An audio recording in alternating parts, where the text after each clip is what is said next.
Le 5 décembre 1955,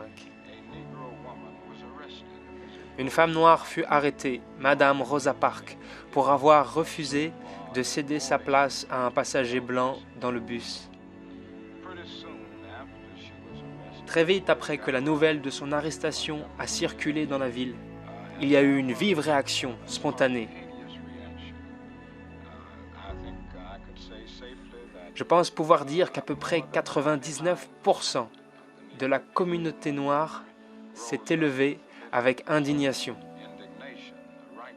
Et de cette indignation est parti le boycott des bus de Montgomery. Les citoyens ont décidé de ne plus prendre le bus jusqu'à ce que les conditions aient changé. Et c'est à ce moment-là qu'ils m'ont demandé d'être leur porte-parole et le président de l'association pour le changement à Montgomery. Depuis cette période, je suis dans une position de leader dans la bataille pour les droits civiques. Et le boycott des bus fut un succès total sous votre leadership. Oui, nous avons tenu pendant 381 jours et à la fin nous avons repris les bus. Et à ce jour, il n'y a plus aucune ségrégation dans les bus de Montgomery.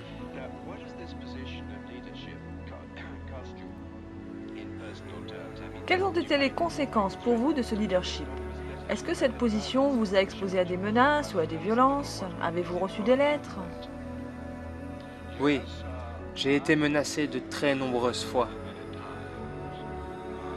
Il fut un temps où nous recevions entre 30 et 40 appels de menaces de mort par jour. Nous recevions aussi bien sûr des lettres de menaces de mort, au point que ma secrétaire ne me les lit même plus. Mais par occasion, il m'arrive de les lire. Il y a juste quelques jours, on m'a écrit quelque chose du genre « Tu causes trop de troubles à Montgomery. Et si tu ne quittes pas la ville sous 10 jours, toi et ta famille seront assassinés. » Il faut savoir qu'à Montgomery, ils ont fait exploser 2 fois notre maison à la bombe.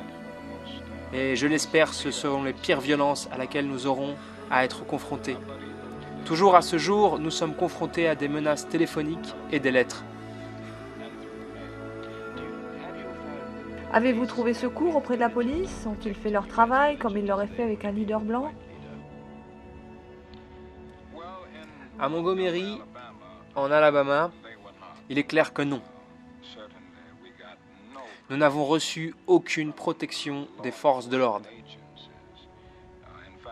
En fait, l'un des pires problèmes auxquels nous avons été confrontés dans le Sud fut de subir un soutien des policiers envers nos agresseurs.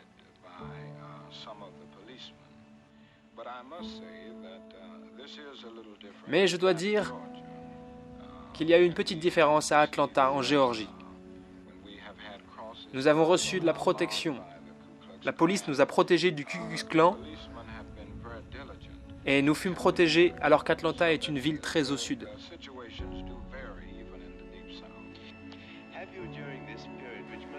Cette période a dû être une pression colossale sur vos épaules. Vous est-il arrivé de vous sentir effrayé ou seul dans votre position de leader?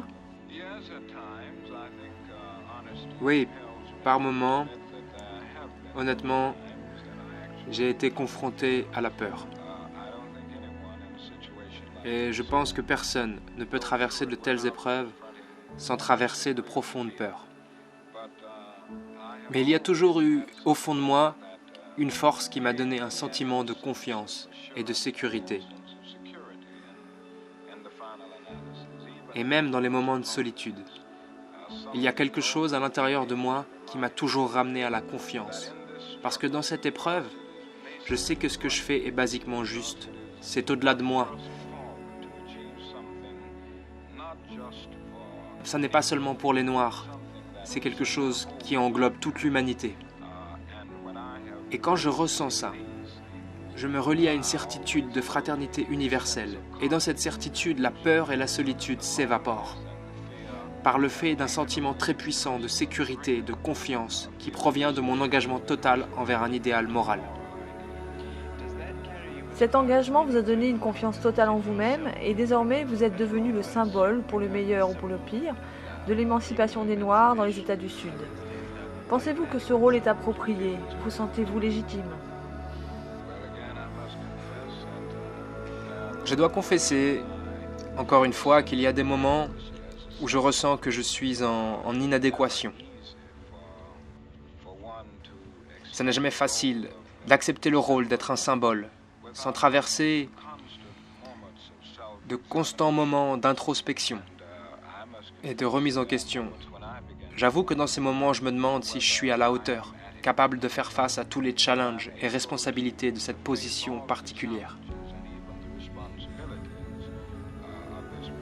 Avez-vous toujours été capable de garder votre femme et vos enfants près de vous, ou les avez-vous gardés éloignés pour leur sécurité?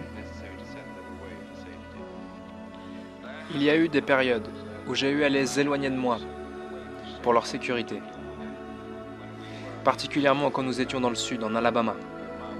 Mais ma femme est une de ces personnes très très fortes, de ceux qui se sentent concernés et engagés envers la cause. Et je peux me souvenir de moments où je lui ai demandé de s'éloigner par sécurité, que j'irais la chercher quelques jours après, mais elle revenait à la maison parce qu'elle voulait être là malgré le risque.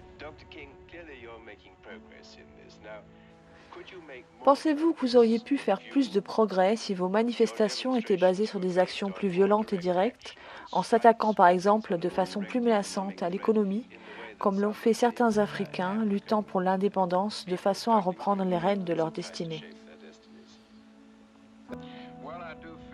Je ressens toujours que la voie non violente est la plus puissante des approches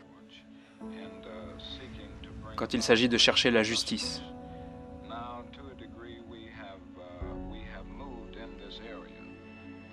Maintenant, les victoires que nous avons eues à Montgomery étaient des victoires limitées. Les sit-ins que nous avons effectués ensuite ont été un autre pas dans la direction de la justice.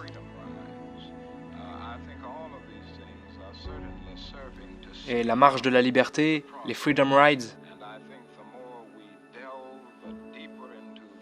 toutes ces choses ont été des pas qui ont permis d'accélérer le processus. Et je pense que plus nous persévérons dans ces démarches, plus nous apporterons un solutionnement rapide.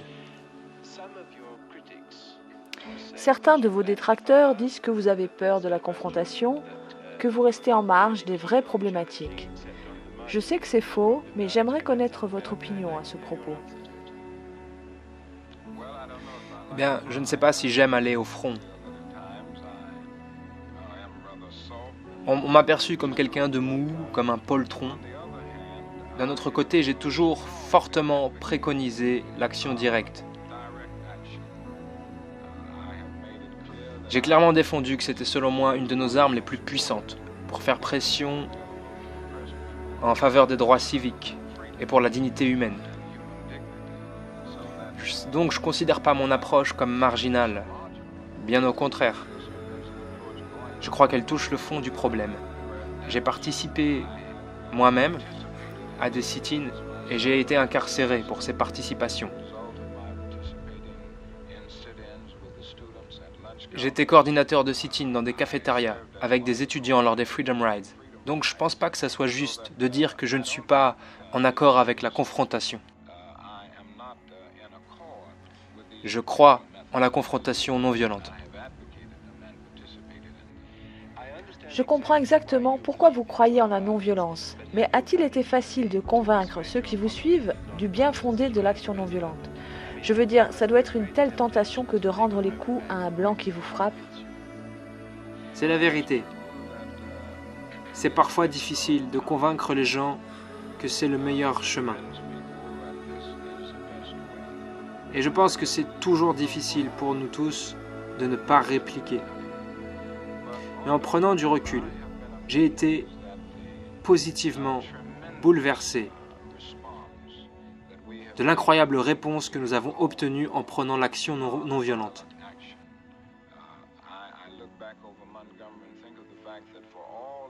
Je regarde en arrière et je pense au boycott des bus à Montgomery. 90% des Noirs qui ont participé à cette action de 381 jours de boycott ont été confrontés à du harcèlement. ils ont été confrontés à des violences physiques.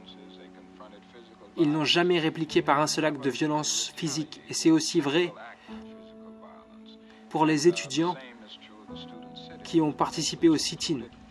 Ce mouvement comportait des milliers d'étudiants. Et pas un seul, ou devrais-je dire vraiment une infime proportion, ont répliqué avec de la violence physique. Même face à la difficulté, nous avons été capables de rester fidèles à notre ligne de conduite et d'en démontrer toute la pertinence. Dr King, au-delà du problème de la discrimination, êtes-vous radical à propos d'autres causes? Prenez-vous parti dans les autres grandes causes politiques dans le monde ou pas? Prenez-vous parti pour l'abolition de l'arme nucléaire, par exemple? Ah oui, j'ai beaucoup travaillé sur cette problématique très particulière. J'ai collaboré avec une association prônant une saine utilisation du nucléaire aux USA. Et je suis un fervent partisan du désarmement nucléaire et de l'arrêt total des essais nucléaires. Et certaines actions ont été mises en place pour éveiller la conscience des hommes concernés par ce problème crucial et des dirigeants. Je ne pense pas que le choix aujourd'hui soit entre la violence et la non-violence. À notre époque faite de missiles téléguidés nucléaires pouvant semer la mort partout sur la stratosphère. Je pense qu'aujourd'hui nous avons le choix entre la non-violence ou la fin de toute existence. C'est pourquoi je soutiens fortement les organisations cherchant à éveiller de façon non violente la conscience des dirigeants à ce propos. À présent, laissez-moi vous poser une dernière question. Vous auriez pu vivre ou travailler dans de nombreuses parties du monde où vous auriez subi moins de discrimination qu'aux États-Unis. Vous êtes, je le devine, un fervent patriote et citoyen américain et vous ne voudriez probablement vivre nulle part ailleurs. Pouvez-vous nous dire pourquoi? Je considère les USA comme ma maison. Je suis né ici et en dépit de tous ses défauts, il y a de nombreuses choses que j'aime dans les USA, que j'aime dans les Américains. Je pense que nous avons une tradition basée sur de merveilleux idéaux, notamment l'idéal démocratique. Et mon travail est une tentative de rappeler à l'Amérique la grandeur de l'idéal qui est son fondement et que nous devons tout faire pour vivre cet idéal.